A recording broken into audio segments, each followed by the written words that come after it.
Hello everyone. आज के lecture में हम लोग हेलो अल्केन हेलो अरीन के एमसीक्यू करेंगे। इसकी थियरी ऑलरेडी हमने डिस्कशन कर चुके हैं। तो लास्ट लेक्चर में जैसे हमने सॉल्यूशन चैप्टर पहले थियरी पढ़ी थी, उसके बाद एमसीक्यू किए थे, वैसे ही हेलो अल्केन हेलो अरीन की थियरी कंप्लीट हो चुकी थी। अब हम लोग मूव करेंगे उसके एमसीक्यू पे, है ना। तो टोटल बहुत अच्छे अच्छे एमसीक्यू है, आसान भी है, देखते रहना क्योंकि आपकी बोर्ड लेवल तक यही एमसीक्यू पूछ सकते हैं। ठीक है, चलो बेटा स्टार्ट करते हैं। MCQ number 1, which of the following is a benzylic halide. कौन सा बेंजाइलिक हैलाइड है, ये क्वेश्चन पूछा गया है। तो देखो, बेंजाइलिक हैलाइड का मतलब क्या होता है, आपको एक बेंजीन बनाना है। ठीक है, दिस इज बेंजीन। बेंजीन के साथ जुड़ा हुआ कार्बन जो होगा वो sp3 वाला होना चाहिए। ठीक है ना, मतलब सिंगल बॉन्ड से जुड़ा होना चाहिए और उसके साथ डायरेक्टली क्या अटैच होना चाहिए, हैलोजन अटैच होना चाहिए। तो जिसको हम लोग क्या बोलते हैं, benzylic halide. Let's check option, है ना। तो देखो, ये ब्रोमीन जिस कार्बन से जुड़ा है वो sp3 से तो है, लेकिन ये बेंजीन है नहीं, इसलिए उसको बेंजाइलिक हैलाइड बोलेंगे नहीं। सेकंड देखो, ये क्लोरीन जिस कार्बन से जुड़ा है वो sp3 वाला है, यस, और इसके साथ बेंजीन जुड़ा है, मतलब ये बेंजाइलिक हैलाइड है। तीसरा भी देख लेते हैं, आंसर तो मिल गया, बी है। चलो, ब्रोमीन जिस कार्बन से जुड़ा है वो sp3 वाला है कि नहीं, यस, लेकिन इसके साथ बेंजीन जुड़ा नहीं, इसलिए बेंजाइलिक बोलेंगे नहीं। चलो, ब्रोमीन जिस कार्बन से जुड़ा है वो sp3 वाला है, लेकिन उसके पड़ोस में बेंजीन नहीं है, इसलिए बेंजाइलिक हैलाइड बोलेंगे नहीं। इसलिए अपना करेक्ट आंसर क्या आएगा बेटा, बी आएगा। बोलो क्लियर। चलो आगे बढ़ते हैं। Question number 2। अच्छा, ये क्वेश्चन चैलेंजिंग इसलिए है क्योंकि इसमें आपको स्ट्रक्चर बनाने पड़ेंगे, है ना। तो स्ट्रक्चर अगर आपको आ रहा है तो ये क्वेश्चन बहुत आसान है, लेकिन स्ट्रक्चर नहीं आ रहा है तो ये क्वेश्चन टफ हो जाएगा। ठीक है, तो आपका मेन फोकस क्या है, देखो मैं स्ट्रक्चर कैसे बना रहा हूं। पहले तो क्वेश्चन पढ़ लेते। Which of the following is an aryl halide, मतलब नीचे ना मत कहूं अराइल हैलाइड छे, आओ क्वेश्चन जे। तो पहले स्ट्रक्चर बनाते, देखो बना तो कैसे हो। ऑप्शन ए, जो लास्ट में लिखा है ना उसको पहले लिख दो, पहले बना दो। तो मैंने बेंजीन बना दिया, ठीक है भाई साहब। हाँ, अब क्या लिखा है, 1 क्लोरोमिथाइल, तो ये एक नंबर ले लो।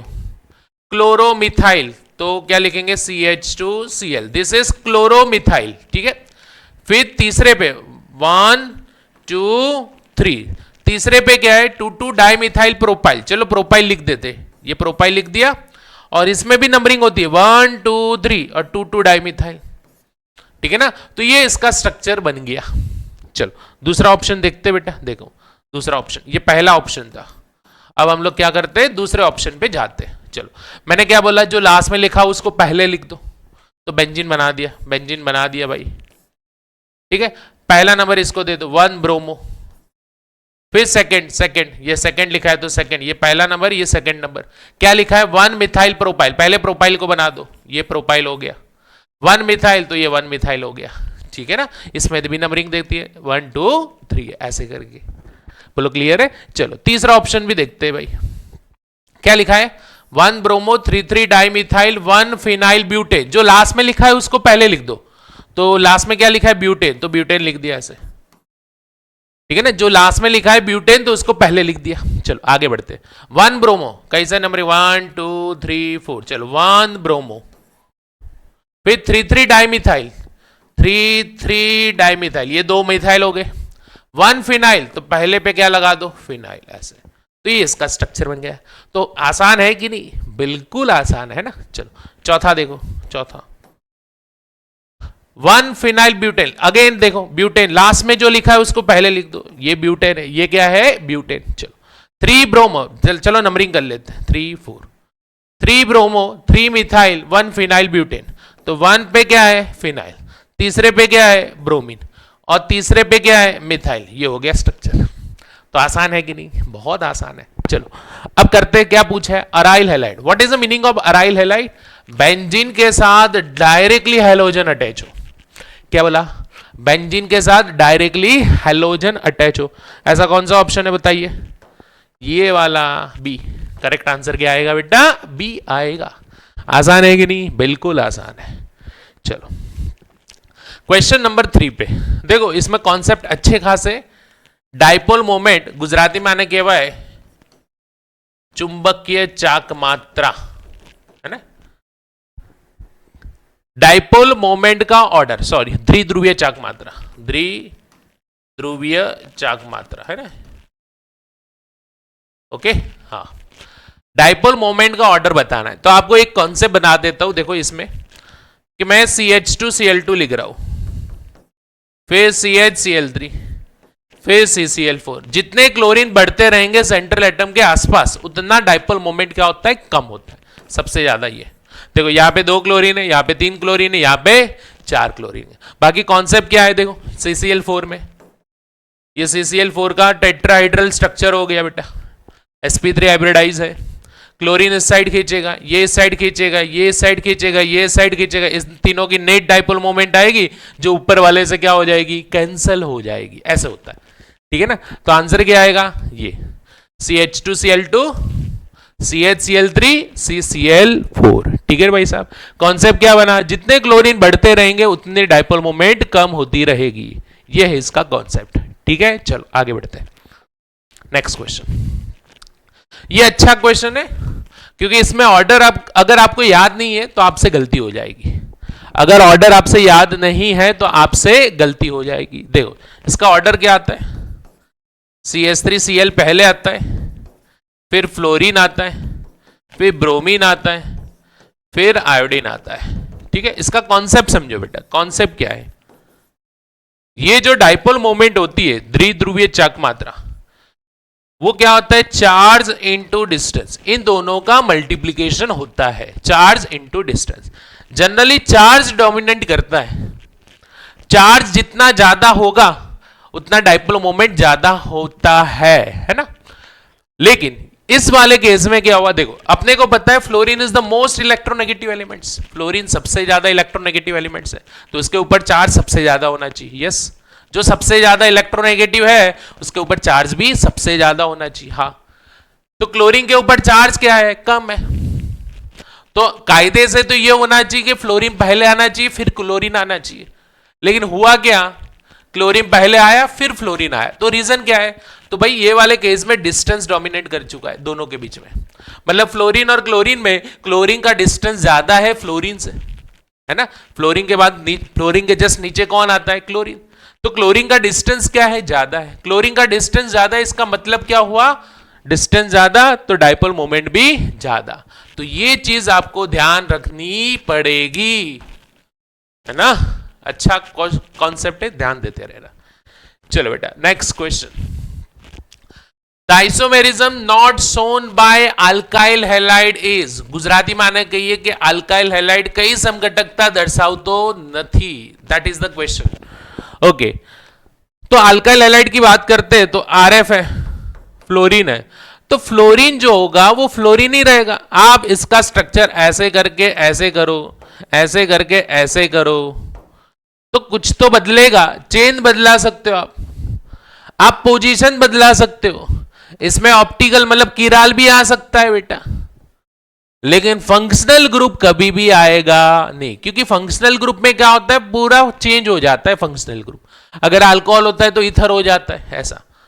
तो फ्लोरीन है तो फ्लोरीन ही रहेगा, क्लोरीन है तो क्लोरीन ही रहेगा, ब्रोमीन है तो ब्रोमीन ही रहेगा, उसमें कोई चेंज आएगा नहीं। इसका मतलब ये कौन सा आइसोमेरिज्म शो नहीं करेगा भाई, फंक्शनल ग्रुप आइसोमेरिज्म। ठीक है भाई साहब, ओके चलो बढ़िया। Okay, which of the following carbocation is maximum stable, कौन सा कार्बोकेटाइन सबसे ज्यादा स्टेबल है, कयो कार्बोकेटाइन સૌથી વધારે સ્થાયી છે, आओ क्वेश्चन जी। तो देखो पहले क्या देखो कार्बोकेटाइन की जो स्टेबिलिटी होती है, कार्बोकेटाइन की जो स्टेबिलिटी होती है वो directly proportional two electron donating group, electron दाता समूह, and inversely proportional two electron withdrawing group, electron ग्राही समूह। ओके चलो, अब देखो ये कार्बोकेटाइन है, इसके पड़ोस में कौन लगाया है, मिथाइल। तो मिथाइल कैसा ग्रुप है, इलेक्ट्रॉन डोनेटिंग ग्रुप। चलो बी की बाद में थोड़ी बात करता हूं थोड़ी देर में। ये रेजोनेंस है, ये है रेजोनेंस।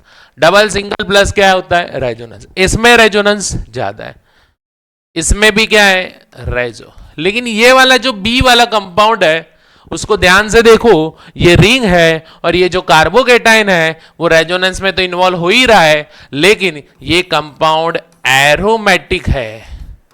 मतलब इसमें आप देखोगे ये 2 2 4 2 6 6 पाई इलेक्ट्रॉन्स है। कितने पाई इलेक्ट्रॉन से बेटा? 6 पाई इलेक्ट्रॉन, जिसमें 2 पाई इलेक्ट्रॉन आते हैं, 6 पाई इलेक्ट्रॉन आते हैं, 10 पाई आते हैं, 14 आते हैं, 18 आते हैं। वो सभी लोग क्या होते हैं? एरोमेटिक होते हैं। और एरोमेटिक कंपाउंड क्या होता है? सबसे ज्यादा इन चारों में स्टेबल होगा। ठीक है, अगर ये ऑप्शन में नहीं होता तो ये आता, ये नहीं होता तो ये आता, और ये नहीं होता तो यही आता। ठीक है, चलो नेक्स्ट आगे बढ़ते हैं। Which of the following alkyl halide show optical isomerism? नीचे नाम कयु अल्काइल हैलाइड प्रकाशीय समघटकता दर्शावे छे। अच्छा, ऑप्टिकल आइसोमेरिज्म के लिए बहुत सारी कंडीशन बताई थी मैंने लेक्चर के अंदर। किराल होना चाहिए, एसिमेट्रिक होना चाहिए, ये सबसे इंपॉर्टेंट कंडीशन है। नॉन सुपर इंपोजेबल होना चाहिए, बिन अध्यारोपित हो जाए, ये सारी कंडीशन है बेटा। तो चेक करते किराल किसमें? पहला ऑप्शन 2 ब्रोमो ब्यूटेन। चलो ब्यूटेन लिख देते पहले, सर ने बोला है कि पीछे वाला पहले लिखो तो लिख दिया ब्यूटेन। दूसरे पे ब्रोमीन है और ये कार्बन किराल नजर आ रहा है ना, एक एच होगा, 1 2 3 और एक एच होगा 4, 4 के 4 वैलेंसी, 4 4 संयोजकता अलग होवाना कारणे आनी अंदर ऑप्टिकल आइसोमेरिज्म जोवा मळशे। इसके अंदर ऑप्टिकल आइसोमेरिज्म देखने को मिलेगा। लेकिन बाकी सब ऑप्शन का भी स्ट्रक्चर बना देते हैं बेटा, क्योंकि स्ट्रक्चर बनाना आना जरूरी है। चलो आइसोब्यूटाइल, आइसोब्यूटाइल का स्ट्रक्चर होता है ये, दिस इज आइसोब्यूटाइल ब्रोमाइड। इसमें आप देखोगे एक भी किराल आपको नजर आएगा नहीं। चलो नियोपेंटाइल, नियोपेंटाइल का स्ट्रक्चर, इसको नियोपेंटाइल बोलते हैं, और ब्रोमाइड, इसमें भी कोई किराल है नहीं। चलो इसमें ब्यूटेन लिख दिया, 1,4 डाइक्लोरो पहले पे और चौथे पे, इसमें भी कोई किराल है नहीं, चारों अलग होने चाहिए, ऐसा कुछ है नहीं, इसलिए आंसर क्या आएगा बेटा? ए आएगा। ठीक है भाई साहब, चलो क्वेश्चन नंबर 8, अगेन वही क्वेश्चन है, ऑप्टिकली एक्टिव प्रकाश क्रियाशील कौंज। ओके, ऑप्टिकल एक्टिव, अगेन देखना है कि किराल कहां है, चेक करते। इसमें कोई किराल है? अब ये स्ट्रक्चर ऐसे बनाए हैं कि आपको ध्यान से देखना पड़ेगा तभी आएगा, है ना। चलो इसमें कोई किराल है? नहीं, नहीं है। ये डबल बॉन्ड वाला तो कभी किराल होता ही नहीं है ना। चलो इसमें ये देखो ध्यान से, ये वाला किराल है। कैसे किराल? ये अलग, ये अलग, ये अलग, और ये चौथा पूरा ग्रुप अलग। मतलब ये कार्बन कैसा हो गया?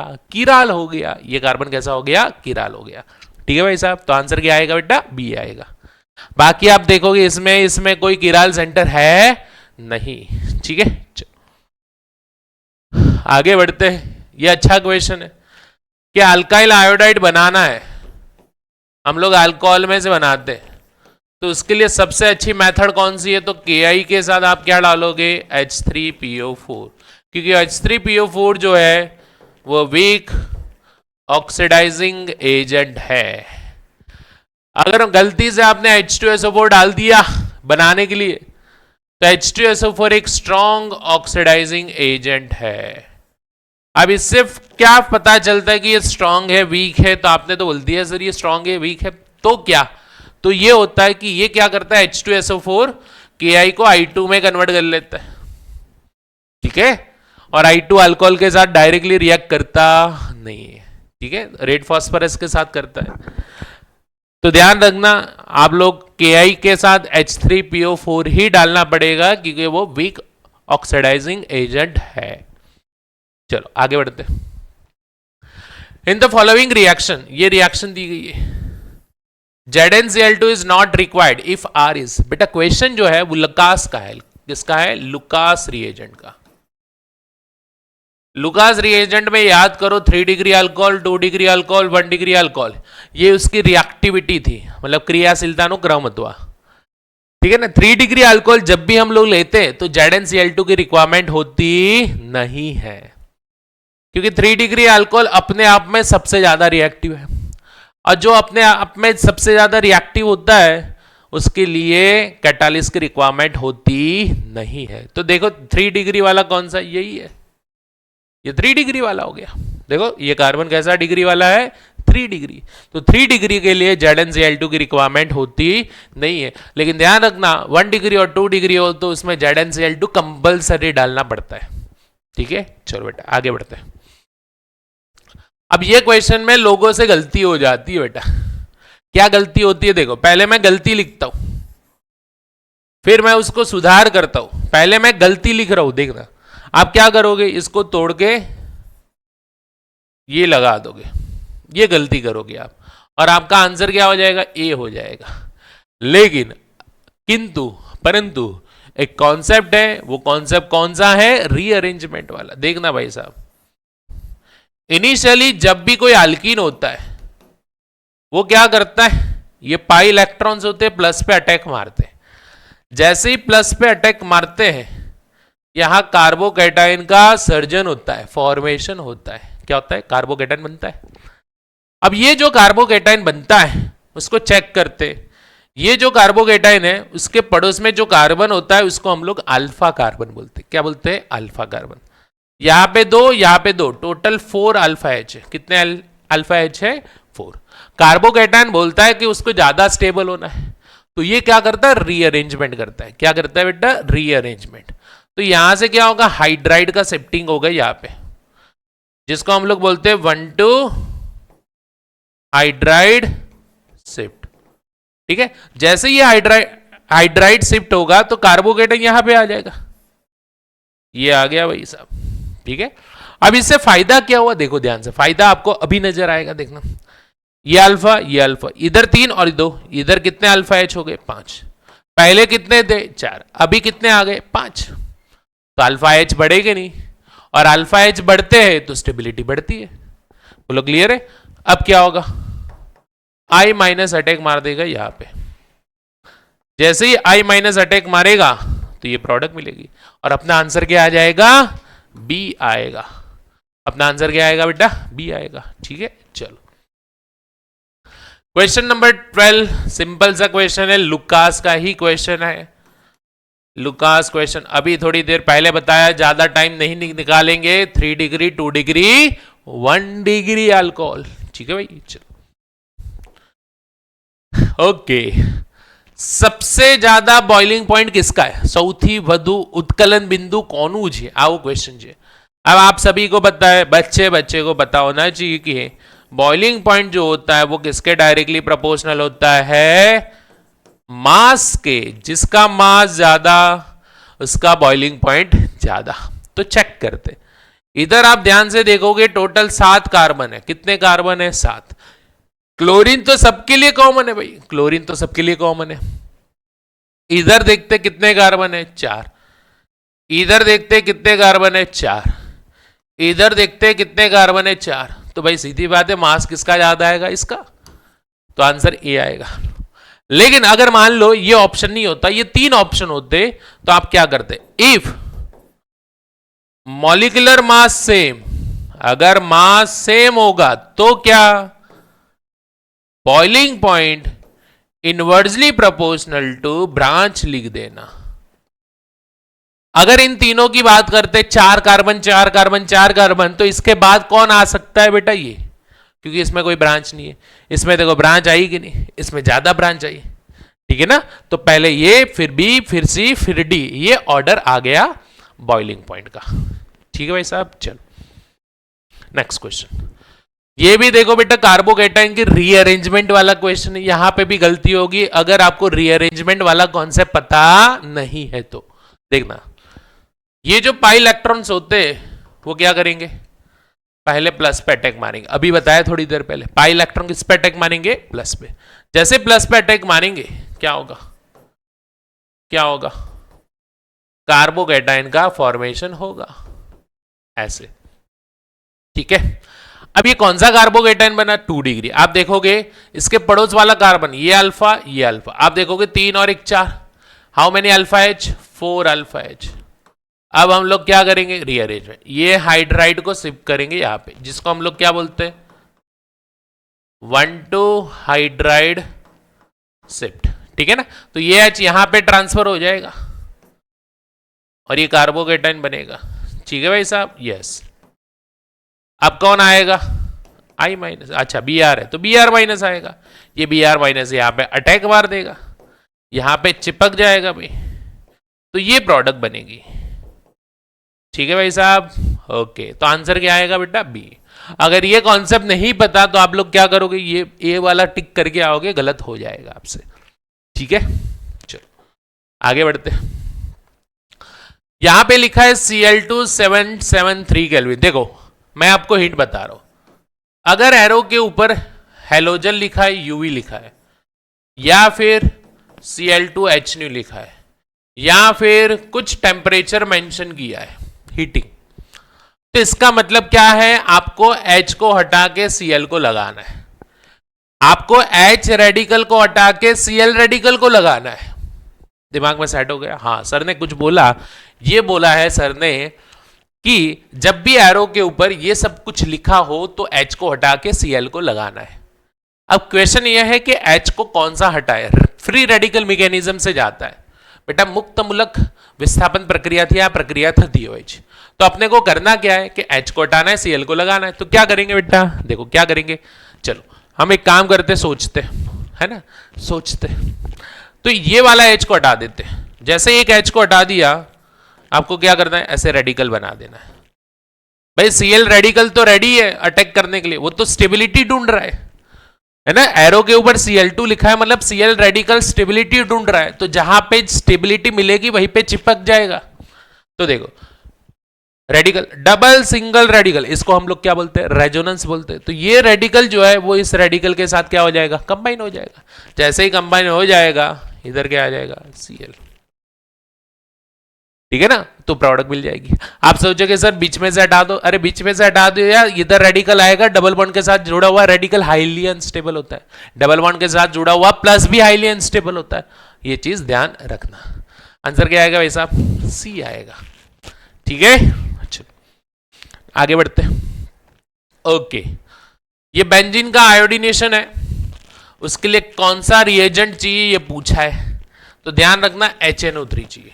देखो क्यों चाहिए ये भी बता रहा हूं, देखना भाई साहब, मैंने I2 के साथ रिएक्शन करवाई, बेंजीन में से H प्लस हट के आयोडीन लग जाता है और HI बनता है, और ये जो HI होता है वो कैसा होता है, स्ट्रॉन्ग रिड्यूसिंग एजेंट होता है। कैसा होता है, स्ट्रॉन्ग रिड्यूसिंग एजेंट होता है, तो इसको निपटाना पड़ेगा। अच्छा ये करता क्या है, ये HI जो है वो आयोडोबेंजीन को वापस बेंजीन में वापस धकेल देता है, रिएक्शन ऐसे रिवर्सिबल कर लेता है। तो ये रिएक्शन रिवर्सिबल ना हो उसके लिए इसको निपटाना पड़ेगा। अब इसको निपटाने के लिए क्या करना पड़ेगा, स्ट्रॉन्ग ऑक्सीडाइजिंग एजेंट डालना पड़ेगा। इसको निपटाने के लिए क्या डालना पड़ेगा, स्ट्रॉन्ग ऑक्सीडाइजिंग एजेंट डालना पड़ेगा। अब ये स्ट्रॉन्ग ऑक्सीडाइजिंग एजेंट करता क्या है, ये HI और मतलब एसिड और बेस, मतलब एसिड बेस की तरह strong oxidizing agent, strong reducing agent एक दूसरे के साथ रिएक्ट करेंगे। तो HI जो है वो HNO3 के साथ रिएक्ट कर लेगा। ठीक है ना, तो HI को किस में कन्वर्ट कर लेगा, I2 में, तो इसका कॉन्सेंट्रेशन बढ़ता रहेगा और इसका कॉन्सेंट्रेशन बढ़ेगा तो रिएक्शन फॉरवर्ड पे जाती रहेगी। इसलिए यहां पे क्या डाला जाता है, स्ट्रॉन्ग ऑक्सीडाइजिंग एजेंट। जैसे HNO3 है, आप HiO3 भी डाल सकते हो, है ना, ये दोनों ऐड कर सकते हो। ओके क्लियर, चलो क्वेश्चन नंबर 17। चलो, ये SO2Cl2 जो है वो Cl2 का Cl2 देता है ना, सप्लाई करता है Cl2, और ये क्या लिख दिया, HNO। अरे अगेन वही कहानी है ना, अभी थोड़ी देर पहले बोला था H को हटाना है, Cl को लगाना है। अब Cl कौन से फॉर्म में आएगा, Cl रेडिकल के फॉर्म में आएगा, उसको तो स्टेबिलिटी चाहिए, तो स्टेबिलिटी ढूंढेगा तो कहां मिलेगी, यहां से H को हटा देते, देखो यहां से H को हटा दिया, रेडिकल बना दिया। ठीक है भाई साहब, ये रेडिकल रिंग के साथ क्या करेगा, रेजोनेंस करेगा, तो Cl रेडिकल जो होगा, ये जो रेडिकल है वो इधर चिपक जाएगा, चिपकने के बाद क्या बनेगा, CH2Cl बनेगा। ध्यान रखना, आसान सा क्वेश्चन था, है ना। चलो नेक्स्ट, अच्छा SN2 वाला क्वेश्चन आया। अच्छा तो SN2 की रिएक्टिविटी के बारे में थोड़ा कॉन्सेप्ट समझा लेता हूं। देखो कॉन्सेप्ट क्या है, reactivity of SN2 is inversely proportional to સ્ટેરિક હિન્ડ્રન્સ ગુજરાતીમાં કહેવાય બેટા અવકાશીય અવરોધના વ્યસ્ત પ્રમાણમાં. अगर स्टेरिक हिंड्रेंस सबका सेम है तो इलेक्ट्रॉन विड्रॉइंग ग्रुप के डायरेक्टली और इलेक्ट्रॉन डोनेटिंग ग्रुप के इनवर्सली प्रोपोर्शनल. ठीक है, चलो अब यहां पे आप देखोगे तो सभी 1 डिग्री वाले ही है, सभी क्या है 1 डिग्री वाले. ठीक है, अब आपको पड़ोस में देखना है. इसके पड़ोस में CO है. CO कैसा ग्रुप है? Electron withdrawing group. मैं आपको बता देता हूं, शॉर्ट ट्रिक बता देता हूं, ध्यान से सुनना. अल्काइल ग्रुप के अलावा मिथाइल इथाइल प्रोपाइल ये सब सिंगल बॉन्ड वाले, उनके अलावा जो भी ग्रुप होगा SN2 के लिए मैक्सिमम जनरली, रिंग के अलावा जनरली क्या होगा? इलेक्ट्रॉन विड्रॉइंग ग्रुप होगा. जैसे ये CO था, क्या है? Electron withdrawing group. ये देखो ये क्या है? इलेक्ट्रॉन डोनेटिंग ग्रुप है ना. ये देखो ऑक्सीजन क्या करेगा? खींचेगा, इलेक्ट्रॉन विड्रॉइंग ग्रुप. ये डबल बॉन्ड भी क्या करेगा? खींचेगा, इलेक्ट्रॉन विड्रॉइंग ग्रुप. मैंने क्या बोला? अल्काइल ग्रुप को छोड़ के. ठीक है, तो ये सभी इलेक्ट्रॉन विड्रॉइंग ग्रुप है. और इलेक्ट्रॉन विड्रॉइंग ग्रुप क्या करते हैं? SN2 की रिएक्टिविटी बढ़ा देते हैं. तो सबसे ज्यादा कौन खींचेगा? CO खींचता है ना. कार्बोनाइल ग्रुप सबसे ज्यादा खींचेगा. अगर सबसे ज्यादा खींच रहा है तो इसकी रिएक्टिविटी भी क्या होगी? सबसे ज्यादा होगी. क्लियर है? चलो बेटा नेक्स्ट. अगेन वही क्वेश्चन है, आना चाहिए, अभी आना चाहिए, वही तो कॉन्सेप्ट है. चलो ये 1 डिग्री 1 डिग्री 1 डिग्री 1 डिग्री. अरे सब में स्टेरिक हिंड्रेंस तो सेम ही हो गया, 1 डिग्री वाला है. चलो इसके पड़ोस में कौन है? Benzene ring. तो ये क्या होगी? इलेक्ट्रॉन विड्रॉइंग ग्रुप SN2 के लिए. इसमें देखो ये भी है, ये भी है. कितने इलेक्ट्रॉन विड्रॉइंग ग्रुप हो गया? ज्यादा है ना. इसमें देखो सिर्फ डबल बॉन्ड है कि नहीं, तो ये भी क्या है? Electron withdrawing group. और ये क्या है? सिंगल बॉन्ड वाले, तो ये क्या है? Electron donate. ये तो लास्ट में आने वाला है. ठीक है, सबसे ज्यादा इलेक्ट्रॉन विड्रॉइंग ग्रुप आपको कहां नजर आए? बी में, सेकंड में, फिर फर्स्ट में, फिर थर्ड में, फिर फोर्थ में. आंसर क्या आएगा बेटा? बी आएगा. आंसर क्या आएगा? बी आएगा. समझ में आया कि नहीं? ये देखो डबल रिंग ज्यादा खींचेगा, इसमें रिंग ही है, इसमें डबल है, इसमें सिंगल है. ठीक है ना, ऐसे. चलो बेटा नेक्स्ट. सिंपल सा क्वेश्चन है. What is a mixture of dextro and levo? Dextro અને લીવો સમઘટકના મિશ્રણને આપણે શું કહેતા હોઈએ છીએ બેટા? Racemic mixture. Yes, optical active होता है. लेकिन अगर मान लो इक्वल अमाउंट लिखा हो, इक्वल अमाउंट लिखा हो, ठीक है ना, इक्वल अमाउंट, तो इसको रेसिमिक बोल देंगे. और रेसिमिक मिक्सचर जो होता है वो ऑप्टिकली इनएक्टिव होगा. अगर मैं यहाँ पे रेसिमिक मिक्सचर टिक कर रहा हूं तो ऑप्टिकली इनएक्टिव आना चाहिए. ठीक है ना, तो आंसर क्या आएगा बेटा? ए आएगा.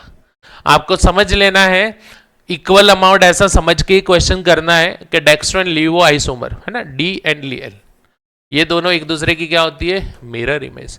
अब इन दोनों को मिला दो तो इसको हम लोग क्या बोलते हैं? रेसिमिक मिक्सचर बोलते हैं.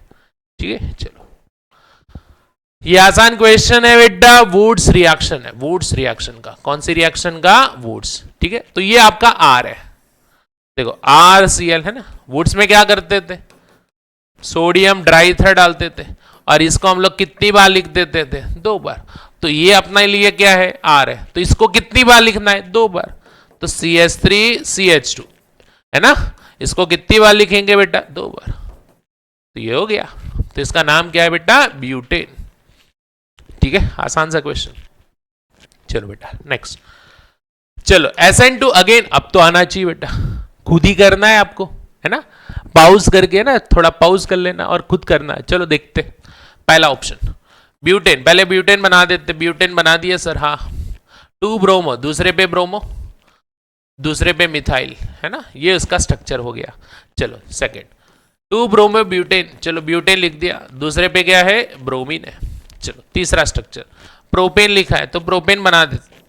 ठीक है, 1 ब्रोमो, पहले पे ब्रोमो, 2 मिथाइल, 2 मिथाइल. ठीक है, और लास्ट ब्यूटेन बाई ब्यूटेन और 1 ब्रोमो, तो 1 ब्रोमो. चलो चेक करते हैं स्टेरिक हिंड्रेंस सबसे कम कहां पे है. अवकाशीय अवरोध सौથી ઓછો क्या है? चेक करो बेटा. अरे भाई साहब ये तो 3 डिग्री वाला है. अरे भाई साहब ये तो 2 डिग्री वाला है.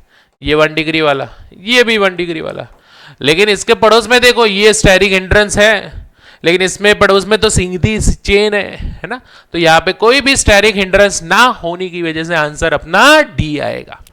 ठीक है भाई साहब, चलो नेक्स्ट।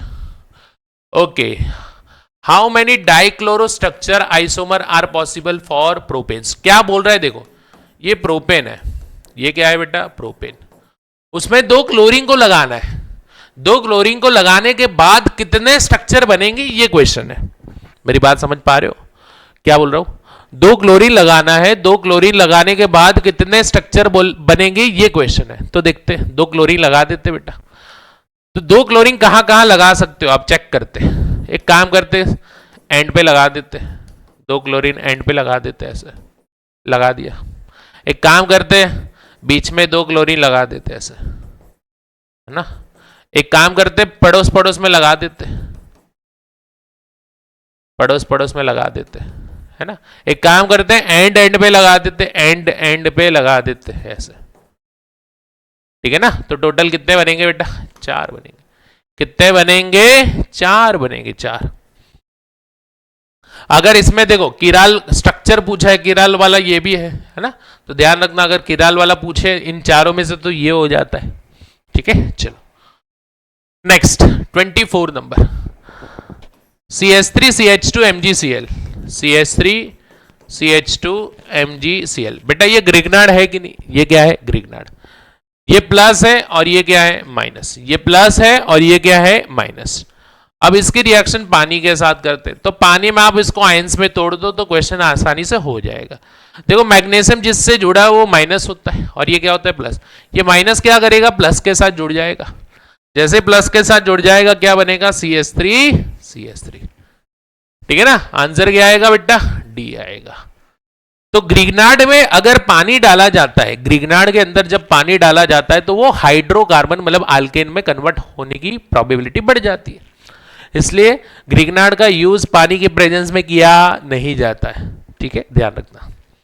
चलो नेक्स्ट, ये थोड़ा टफ क्वेश्चन है, ध्यान से देखना। Chlorination of toluene in the presence of light and heat follow by treatment with aqueous NaOH gives. मतलब शू कहे क्या टोल्यूइन जे, ये टोल्यूइन है, उसका क्लोरीनेशन करना है लाइट की प्रेजेंस में, सनलाइट की प्रेजेंस में या फिर हीट। बेटा रेडिकल वाला है कि नहीं? H को हटा के क्या करना है? Cl लगाना है ना। H को हटा के क्या करना है? Cl। अब देखो ध्यान से देखो, मैंने क्या H को हटा के Cl लगाया, मैंने एक H को हटाया, अरे दूसरा भी हटा सकते हो, आपकी मर्जी है कितने हटाने। चलो दूसरा हटा दिया, ऐसे दूसरा हटा दिया। अरे आपकी मर्जी है 3 भी हटा सकते हो, जितने H है सभी को रिप्लेस कर सकते हो बेटा, अपने को ऑप्शन के हिसाब से देखना है। फिर इसमें क्या डालना है? देखो क्वेश्चन क्या लिखा है? एक्वियस NaOH, मतलब पानी डालना है, तो पानी डाल दिया इसमें, एक्वियस NaOH। तो Cl हट के क्या आ जाएगा? OH। तो इसके अंदर अगर मैं ये प्रोडक्ट मान रहा हूं तो Cl हट के क्या आएगा? OH। अगर मान लो मैं ये प्रोडक्ट मान रहा हूं, समझना मैं थोड़ा, तो 2 Cl है, 2 Cl हट के क्या आएगा? 2OH। 2 Cl हट के क्या आएगा? 2OH। और आप सभी को पता है एक ही कार्बन पे 2 OH रहते हैं, तो आपको क्या करने का? पानी हटा देने का। क्या हटाने का? पानी। तो प्रोडक्ट जो बनेगी वो क्या बनेगी? बेंजाल्डिहाइड बनेगा। देखो OH और H, देखो क्या किया पहले तो 2 Cl को हटाया कि नहीं? हाँ हटाया। 2 Cl को हटा के 2H डाल दिया, इसको हटा के 2H डाल दिया, और एक ही कार्बन पे 2H आए, तो एक ही कार्बन पे 2H रहते नहीं है, आपको क्या करना है? OH और H, पानी हटा दो। जैसे ही पानी हटा दोगे तो बचेगा क्या? CHO। ठीक है, चलो यहां पे देखो वापस एक्वियस NaOH, यहां पे कितने Cl है? इसको हटाओ OH लगाओ, इसको हटाओ OH लगाओ, इसको हटाओ OH लगाओ। यहां पे तो एक कार्बन पे 3 OH आ गए, अपने को क्या करना है? पानी हटा देना है, कहीं से भी हटा दो। लेट से यहां से OH, यहां से H, पानी हटा दिया, तो बचा क्या? अब लिखना आना चाहिए, देखो भाई साहब लिखना आना चाहिए, बचा क्या? COOH, एसिड बना। क्या बना? एसिड। और ये बहुत शानदार रिएक्शन है, ठीक है ना, गलती हो जाती है। देखो वापस, अगर एक क्लोरीन है बेंजीन मतलब CH2Cl, एक क्लोरीन है तो Cl को हटा के डायरेक्ट OH लगा दो, ठीक है। पानी डालने के बाद दो क्लोरीन है, दोनों को हटा के OH लगाते तो आल्डिहाइड बनेगा। क्या बनेगा? आल्डिहाइड। और तीन Cl को हटा के तीन OH लगाते तो एसिड बनता है। क्या बनता है? एसिड बनता है। ये तीनों चीजें ध्यान रखना। चलो ऑप्शन देखते हैं। क्रेसोल वाला, क्रेसोल किसको बोलते हैं पता होगा?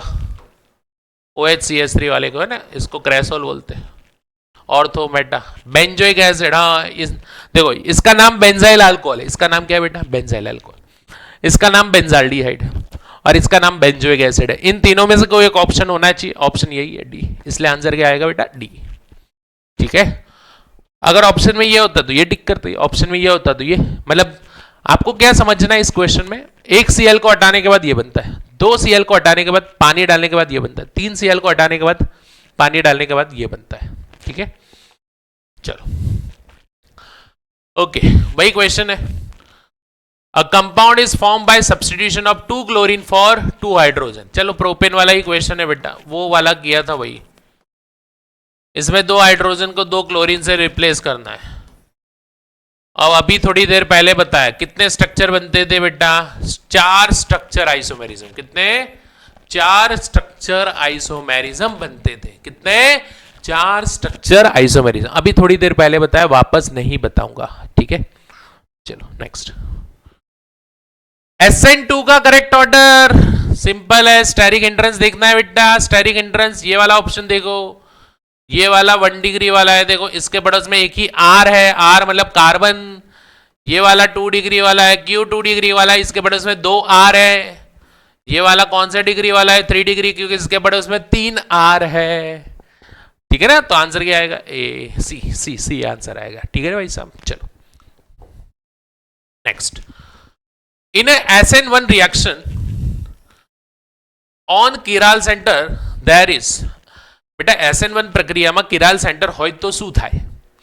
तो देखो आपको पता है जब भी किराल सेंटर होता था तो अपने को 2 प्रोडक्ट मिलती थी। ये कार्बन लेड से किराल मान लो, ठीक है ना, ये कुछ डी लिख देते हैं और ये क्लोरीन लिख देते हैं ना। ये कार्बन कैसा हो गया? किराल। तो जब हम प्रोडक्ट बनाते थे तो OH को राइट और OH को लेफ्ट ऐसे बनाते थे कि नहीं, है ना प्रोडक्ट।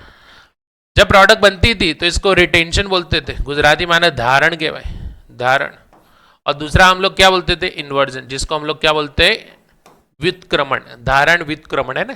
ओके, अब यहां पे क्या होता है? बैक साइड पे जो अटैक होता है वो ज्यादा होता है, इन्वर्जन का रेट ज्यादा होता है, और ऐसा बोला जाता है ये 55% के अराउंड होता है, और ये 45% प्रोडक्ट मिलती है। मतलब अगर मान लो 50-50 मिल रहा है तो आप बोल सकते हो 100% रेसिमिक मिक्सचर बनेगा। लेकिन अगर 50-50 नहीं बन रहा है तो इसका मतलब होता है पार्शियल बनता है। ठीक है ना, ये वाला आंशिक रेसिमीकरण, गुजराती में શું કહીશું? गुजराती में શું કહીશું? आंशिक रेसिमीकरण कहीશું। ओके, कोई दिक्कत नहीं। चलो बेटा next. 2 possible stereo structure of this. अच्छा देखो बेटा, मैं आपको एक कहानी बता रहा हूं। कहानी बस इतनी है, ये जो लिखा है वो इसको मैंने ऐसे लिखा है ना। ये इसमें आप ध्यान से देखो, एक किराल है। कितने किराल है? एक। जब भी किसी कंपाउंड में एक किराल सेंटर होता है उसके अंदर ऑलवेज एनांसियोमर होता है या फिर होमोमर होता है, समान होता है। लेकिन होमोमर वाला, होमोमर का मतलब होता है समान, मतलब इसका जो दूसरा स्ट्रक्चर बनेगा वो हो सकता है सेम टू सेम बने, हो सकता है उसकी मिरर इमेज आ जाए, है ना। तो ऐसा तो कोई ऑप्शन नहीं है। लेकिन हाँ, मैंने क्या बोला? एक किराल सेंटर वाला, एक किराल सेंटर वाला क्या हो सकता है? एनांशियोमर, गुजराती में कहवाय प्रतिबिंबियों, एक दूसरे की मिरर इमेज होते हैं। आंसर क्या आएगा बेटा? इसको ये सबको बताने के लिए एटलीस्ट 2 किराल सेंटर चाहिए। कितने किराल सेंटर चाहिए बेटा? 2। ठीक है, चलो नेक्स्ट क्वेश्चन। भाई SN1 का क्वेश्चन है, SN1 की रिएक्टिविटी का क्वेश्चन है। तो SN1 में हम लोग क्या करते हैं? SN1 में हम लोग कार्बोकेटाइन की स्टेबिलिटी चेक करते हैं। किसकी स्टेबिलिटी चेक करते हैं? कार्बोकेटाइन की। मतलब आपको SN1 में कार्बोकेटाइन बनाना है। और कार्बोकेटाइन की स्टेबिलिटी क्या होती है? इलेक्ट्रॉन डोनेटिंग ग्रुप के डायरेक्टली और इलेक्ट्रॉन विड्रॉइंग ग्रुप के इनवर्सली। तो आपको क्या करना पड़ेगा? देखो ये वाला स्ट्रक्चर बनाना पड़ेगा, बाकी ये दोनों तो डायरेक्ट है। यहां पे Cl को हटाया, कार्बोकेटाइन, यहां पे Cl को हटाया, कार्बोकेटाइन, लेकिन ये वाले का स्ट्रक्चर आपको बनाना पड़ेगा। कैसे बनाएंगे? देखो ये जो C6H4 लिखा है वो बेसिकली है क्या? बेंजीन है, ठीक है ना। CH2Cl लिख दिया, और ये पैरा पे OCH3, पैरा पे क्या है? OCH3 है ना। ये Cl हटा, प्लस बना, ये रेजोनेंस वाला है, और पैरा पे ऑक्सीजन है। ये लोन पेयर यहाँ पे डोनेट होता है ना, रेजोनेंस में जाते हैं। लोन पेयर कहाँ जाते हैं? रेजोनेंस में। जैसे जाएंगे स्टेबिलिटी बढ़ेगी, तो पहले कौन आएगा बेटा? थर्ड आएगा, क्योंकि सबसे ज्यादा स्टेबल है। फिर कौन आएगा? सेकेंड, फर्स्ट आएगा। फिर कौन आएगा? सेकेंड, क्योंकि फर्स्ट वाला जो है वो 2 डिग्री कार्बोकेटाइन है, और सेकेंड वाला जो है वो 1 डिग्री कार्बोकेटाइन है। तो आंसर क्या आएगा? 3, 1, 2। ऐसा कौन सा ऑप्शन है? देखो 3, 1, 2, बी ऑप्शन। ठीक है भाई साहब, चलो आगे बढ़ते हैं। क्वेश्चन थोड़ा कैलकुलेटेड पार्ट वाला है, पढ़ लेते हैं। 50% of reagent used for dehydrogenation of 6.45 gram of CH3CH2Cl. What is the weight of main product? Gujarati में कहिए बेटा, 50% रिएजेंट જે છે પ્રક્રિયક જે છે એ CH3CH2Cl ના ડીહાઇડ્રોહેલોજિનેશન માટે વપરાય છે. તો જે મુખ્ય નિપજ બનતી હોય છે એનું વજન કેટલું? આવો ક્વેશ્ચન છે. देखो चलो पहले हम काम करते हैं. ये CH3CH2Cl और डीहाइड्रोजिनेशन के लिए कौन सा रिएजेंट यूज होता है बेटा? Alcoholic QH. Cl जिस कार्बन से जुड़ा है उसको अल्फा बोलेंगे और इसके पड़ोस वाले कार्बन को बीटा. अल्फा से हेलोजन हटेगा, बीटा से H हटेगा, क्या लिखेंगे? डबल बॉन्ड लिख देंगे. ऐसे ये प्रोडक्ट बनी. अब इसी का वेट पूछा है, ठीक है. तो पहले हम लोग क्या करेंगे? इसका मास निकाल देते हैं टोटल. चलो कार्बन का कितना होता है? 12, हाइड्रोजन 3 15, वापस 12 27, 2 29, और Cl 35.5, मतलब आएगा 64.5 ग्राम. इसका टोटल मास कितना आएगा बेटा? 64.5 ग्राम. चलो ये 2 कार्बन है 24, और ये 4 28 ग्राम. तो अगर मैं बोलूं कि ये 64.5 ग्राम था, तब ये 28 ग्राम दे रहा था, तो 6.45 ग्राम होगा. तो ये कितना ग्राम देगा? तो इसको मल्टीप्लाई कर लेते हैं. 28 इंटू 6.45 डिवाइड बाय 64.5, तो आंसर क्या आएगा? 2.8 ग्राम. लेकिन ये 50% वाला खेल है, तो इसका 50% मतलब कितना होगा? आधा हो जाएगा. 50% का मतलब क्या होगा? इसका आधा हो जाएगा. तो आंसर क्या आएगा? 1.4. देखो ऑप्शन में 2.8 ग्राम भी है, लेकिन अगर क्वेश्चन ठीक से नहीं पढ़ा होगा आपने, 50% की बात हो रही है ना, तो जो प्रोडक्ट मिलेगी इसका 50% देखना है. तो कितना आएगा? 1.4 ग्राम आएगा. चलो बेटा नेक्स्ट. अच्छा ये क्वेश्चन जो है बहुत बार पूछा गया है, ध्यान से देखना. इसमें आंसर में थोड़ी गड़बड़ भी है, लेकिन ठीक है हम लोग थोड़ा सुधार देते हैं. अगर ऑप्शन ये आता है तो क्या करेंगे ये भी देखते हैं. देखो HCl इनिशियली क्या होगा? ये पाई इलेक्ट्रॉन यहां पे अटैक करेंगे, कार्बोकेटाइन बनाएंगे. अगर ऑप्शन के हिसाब से देखते हो आप लोग, है ना, ये प्लस बना और ये CH3, Cl इधर चिपका देते हैं, तो ऑप्शन के हिसाब से तो ये आंसर आएगा. बाकी कोई ऑप्शन तो मैच नहीं हो रहे, लेकिन ध्यान से देखना यहां पे क्या करेंगे हम लोग? रीअरेंजमेंट करेंगे. यहां से H को उठा के यहां डाल देंगे, तो कार्बोकेटाइन यहां पे बन जाएगा. अच्छा ऐसा बनने से क्या होगा फायदा? रेजोनेंस आ जाता है. क्या आ जाता है? रेजोनेंस. स्टेबिलिटी बढ़ेगी नहीं, इससे ज्यादा स्टेबल ये है कि नहीं. अब क्या होगा? Cl माइनस आएगा, इधर चिपक जाएगा, चिपकने के बाद ये बन जाएगा. ठीक है, वैसे तो ये आंसर आना चाहिए, ऐसा ऑप्शन है ही नहीं, इसलिए हम लोग क्या टिक करेंगे? डी टिक करेंगे. ठीक है. चलो ये बहुत फेमस क्वेश्चन है. How many sigma and pi bonds are present in DDT? DDT का स्ट्रक्चर बना देते बेटा. बच्चों को आता है ये, तो ये क्वेश्चन पूछ लिया तो बल्ले बल्ले, है ना. ये क्वेश्चन पूछ लिया तो बल्ले बल्ले है, ऐसा है ना. पैराडेस डाइक्लोरो, है ना. जस्ट मिनट, ऐसे करके बना देते हैं.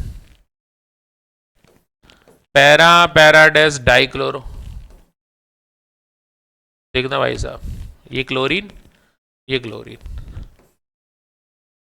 ठीक है ना, CH, और यहाँ पे क्या लिख देंगे, CCl3। This is a structure of DDT, para para dash dichloro, para para dash dichloro, diphenyl trichloro ethane, है ना। इसमें आप देखोगे तो 29 सिग्मा होते हैं एंड 6 पाई होते हैं। इतना तो कर लोगे बेटा, है ना, इतना तो कर लोगे, ढूंढ लोगे सिग्मा कितने, पाई कितने, ठीक है। चलो नेक्स्ट, अगेन क्वेश्चन है SN2 का। पहले हम लोग चेक करेंगे स्टेरिक हिंड्रेंस ही। अब देखो ये स्ट्रक्चर जिस तरह बनाया है उसको आपको थोड़ा ध्यान से बनाना है ना। तो देखते हैं पहला ऑप्शन, देखो मैं यहाँ ये स्ट्रक्चर को बना के बता देता हूं, बाकी आपको समझ में आ जाएगा।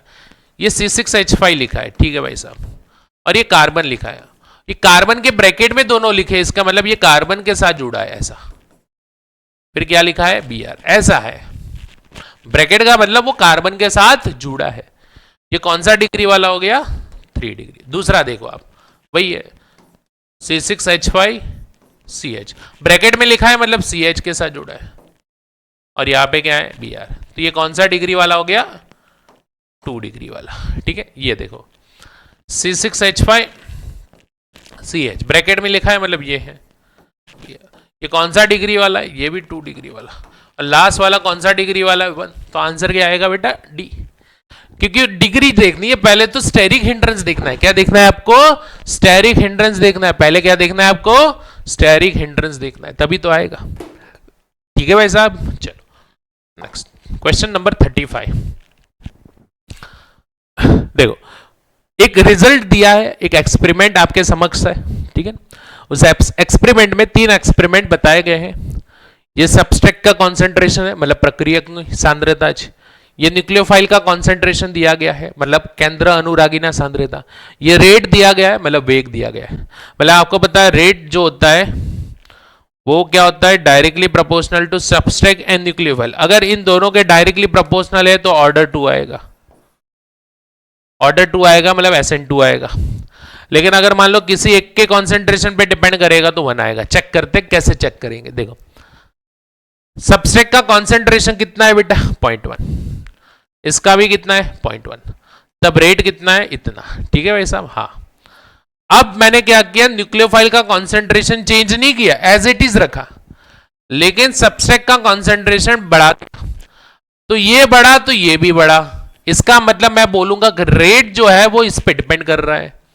अरे ये बढ़ा तो ये बढ़ा कि नहीं, हाँ ठीक है। अब क्या किया मैंने, सबस्ट्रेट का कॉन्सेंट्रेशन चेंज नहीं किया, लेकिन न्यूक्लियोफाइल का कॉन्सेंट्रेशन बदल दिया, तो ये भी चेंज हुआ कि नहीं हुआ, हुआ, ठीक है। ये देखो पहली वाली और तीसरी वाली कंडीशन देखना, पहली वाली और तीसरी वाली। तो मैंने सबस्ट्रेट का कॉन्सेंट्रेशन चेंज नहीं किया, न्यूक्लियोफाइल का चेंज किया, तो रेट भी क्या हो गया, चेंज हो गया। इसका मतलब ये होता है कि वो दोनों पे डिपेंड कर रहा है, और जब दोनों पे डिपेंड कर रहा है तो रिएक्शन का नाम क्या आएगा, SN2 आएगा, ठीक है। Next question number 36। Which one is a reaction to prepare CCl2 from CCl4? Okay बेटा, फ्लोरीन बनाने की जो प्रोसेस है वो एक ही रिएक्शन से होती है, दैट नेम इज स्वार्ट्स। आप देखोगे ध्यान से तो फ्लोरीन बनाना है, किसमें से बनाना है, CCl4। CCl4 में से मुझे क्या बनाना है, CCl2F2, ये बनाना है। मतलब मुझे क्लोरीन को हटा के फ्लोरीन लगाना है, तो इसके लिए हम लोग क्या यूज करते हैं, मेटालिक फ्लोराइड। और इस रिएक्शन का नाम क्या होता है, स्वार्ट्स रिएक्शन। कौन सी रिएक्शन, स्वार्ट्स रिएक्शन, ठीक है। चलो next, how many sigma and pi bonds are present in vinyl chloride. चलो विनाइल क्लोराइड का स्ट्रक्चर बना देते, this is structure of vinyl chloride, ठीक है। इसका एक्सपांडेड फॉर्मूला लिख देते ताकि आपको बिल्कुल नजर आ जाएगा सिग्मा कितने हैं, पाई कितने हैं, ठीक है। 1 2 3, ये पाई, ये 4, ये 5, 1 2 3 4 5, 5 सिग्मा 1 पाई, 5 सिग्मा 1 पाई, पहला ऑप्शन आएगा, ठीक है। डन, आगे बढ़ते हैं। क्वेश्चन नंबर 38, आसान सा क्वेश्चन है, ठीक है ना। आप सभी को पता है कि सैंडवेयर बनाने के लिए एक मेथड है, एनिलीन जो है वो रिप्लेस हो जाता है, मतलब जब इसकी रिएक्शन इसके साथ किया जाता है 0 to 5 डिग्री सेल्सियस, तो जो प्रोडक्ट मिलती है वो कौन सी मिलती है, BDC, बेंजीन डाइजोनियम क्लोराइड। ये तो बच्चों को आना चाहिए, है ना। एनिलीन में से BDC बनाने के लिए कौन से रिएजेंट चाहिए, ये वाले, है ना। चलो next. Okay, how many chiral carbon atoms are there in this. Okay, तो बेटा मैंने क्या बोला, जब लास्ट लिखा है उसको पहले लिख दो, साइक्लोहेक्सेन, तो साइक्लोहेक्सेन बना दिया, ठीक है। पहले पे क्लोरीन है, पहले पे क्लोरीन है, दूसरे पे मिथाइल है, दूसरे पे मिथाइल है, और पांचवे पे भी क्या है, मिथाइल है। तो यहाँ पे आपको कितने किराल सेंटर नजर आ रहे हैं, 1 2 3, है ना, 3 किराल सेंटर नजर आ रहे हैं, इसलिए इसका आंसर क्या होगा बेटा, डी होगा, ठीक है। चलो आगे बढ़ते हैं। चलो 40 नंबर का, सभी का स्ट्रक्चर बनाते हैं। साइक्लोहेक्साइल क्लोराइड, चलो साइक्लोहेक्साइल क्लोराइड, साइक्लोहेक्साइल क्लोराइड हो गया बेटा, ठीक है। चलो ये बनाते हैं। पेंटुइन, ये पेंटुइन बना दिया, और 4 क्लोरो, ये 4 पे क्लोरीन है, 1 2 3 4, है ना। चलो फिर इसका बना देते यहां पे क्लोरोइथीन, ठीक है, दिस इज क्लोरोइथीन, ये क्लोरीन लिखा और इथीन लिख दिया। लास्ट बनाते 1 क्लोरो 2 फिनाइल, अच्छा आगे लिखा ही नहीं है बेटा, है ना, गलती हो गई लिखने में, ठीक है। चलो कोई दिक्कत नहीं है, तीनों को देख लेते, चौथा क्या है वो बाद में देख लेते हैं। चलो पहला देख लेते हैं, साइक्लोहेक्साइल क्लोराइड। बेटा ये कार्बन जो है वो 2 डिग्री वाला है, तो मैं बोल पाऊंगा ए से आंसर क्या आएगा, जी आएगा, ए से आंसर क्या आएगा, जी, एक ही ऑप्शन ऐसा है। लो हो गया, लो हो गया, कहानी खत्म, है ना, कहानी क्या हो गई, खत्म, ठीक है। चलो नेक्स्ट।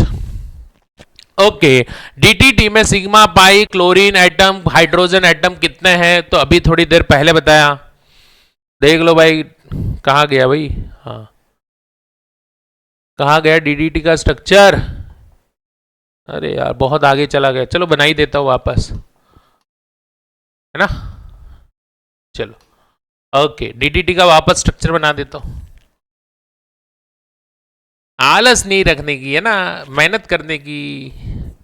देखो मुझे बनाने में कोई दिक्कत आ रही है, नहीं आ रही है, तो आप लोग भी थोड़ा, है ना, अपने आप को थोड़ा एडजस्ट करो, है ना, पढ़ने के लिए। चलो 29 6, ये तो बताइए, सिग्मा एंड पाई, अच्छा यही ऑप्शन है, हो गया, ज़्यादा टाइम देखने की जरूरत भी नहीं है। आप देखोगे क्लोरीन आइटम कितने, 5 है, हाइड्रोजन गिनोगे तो 1 2 3 4 5 6 7 8 9, टोटल 9 हाइड्रोजन हो गए, ठीक है। चलो नेक्स्ट क्वेश्चन।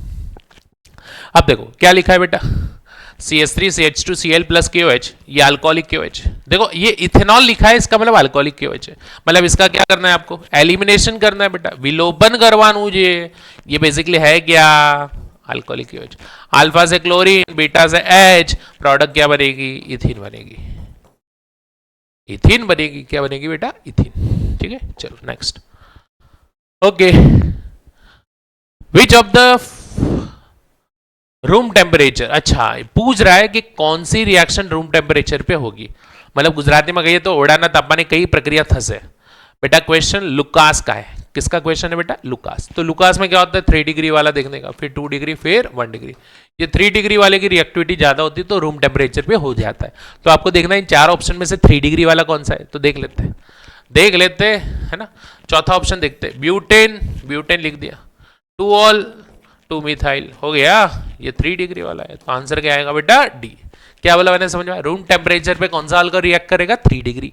तो 4 ऑप्शन में से देखो 3 डिग्री वाला कौन सा है, चौथा ऑप्शन आएगा, ठीक है। चलो 2 और क्वेश्चन। फायर एक्सटिंगाइजर में कौन सा यूज होता है, पायरीन, पायरीन बोले तो CCl4, ध्यान रखना, पायरीन बोले तो CCl4। आखिरी क्वेश्चन, ये थोड़ा टफ क्वेश्चन है क्योंकि बच्चे यहां पे कंफ्यूजन हो जाते हैं, देखना गलती क्या होगी, देखना मैं पूरा इसका स्ट्रक्चर बना रहा हूं, ध्यान से देखना, ये इसका स्ट्रक्चर है। गलती कहां होगी, पाई बॉन्ड में, गलती कहां होगी, पाई बॉन्ड में होगी। आपको 1 2 3 4 5 देखो, ये सिग्मा, ये पाई, ये सिग्मा, एक पाई, सिग्मा पाई, एक सिग्मा, आप यहां पे 2 पाई समझ लोगे और 2 पाई समझ लोगे तो आपका आंसर 5 आएगा, लेकिन इसका आंसर 4 होता है, यहीं पे गड़बड़ होगी। हाउ मेनी पाई, 4 पाई। कैसे, क्योंकि एक पाई जो है वो रेजोनेंस में चला जाता है, कहां चला जाता है बेटा, रेजोनेंस में चला जाता है, इसलिए यहां पे कितने पाई आएंगे, 4 पाई आएंगे। अच्छा 4 पाई वाले दो ऑप्शन, अब सिग्मा काउंट कर लेते हैं। अब क्या काउंट करेंगे बेटा, सिग्मा। चलो सिग्मा काउंट कर लेते हैं, इधर एच डाल देते हैं बेटा, है ना। चलो कहीं से चालू करते हैं, 1 2 3 4 5 6 7 8 9 10 11 12 13, कितने आएंगे बेटा, 13। ठीक है, क्लियर है, कोई दिक्कत। अच्छा ये जो बॉन्ड होता है वो आयनिक बॉन्ड होता है, तो वो सिग्मा बॉन्ड तो बनाएगा नहीं, ये प्लस माइनस लिखा है ना। आप लोग सर इधर भी बॉन्ड बॉन्ड नहीं होता, ये आयनिक वाला होता है, प्लस माइनस लिखा है। ठीक, तो आंसर क्या आएगा, 13 4। बोलो क्लियर है, डन। तो देखो बेटा 45 एमसीक्यू किए आज की कक्षा में, आप लोग इसको ध्यान से करना है ना, मेहनत करना, अपने लिए करनी है। ठीक है, तब तक bye bye, good night, take care and आओ जो।